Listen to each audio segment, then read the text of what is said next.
Welcome to Blizzard Fire. We hope this video helps fire up your solution. You start by getting Safari ready and installing a content blocker app.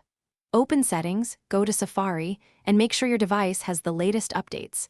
This prevents compatibility issues. Next, download a reputable ad blocker from the App Store and install it. Once installed, return to Settings, right arrow Safari, right arrow Extensions or Content Blockers, and flip the switch for that app. Doing this now activates filtering at the browser level, so ads are blocked before pages fully load. Once the blocker is enabled, open the app to fine-tune how aggressive it is. Review and enable recommended filter lists, and disable any lists you don't need to reduce false positives. Make sure to whitelist websites you trust so functionality isn't broken. This keeps logins and payments working.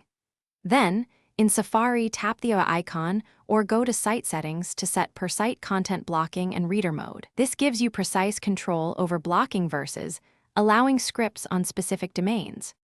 Now finalize and verify your setup by clearing Safari's cache and reloading a few pages. This forces the new rules to take effect. Visit ad-heavy sites to confirm banners and pop-ups are gone and inspect whether embedded trackers are blocked.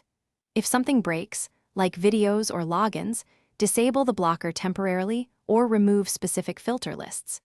If problems persist, turn off extensions one at a time to find the conflict. Then update or replace the offending extension for a stable experience.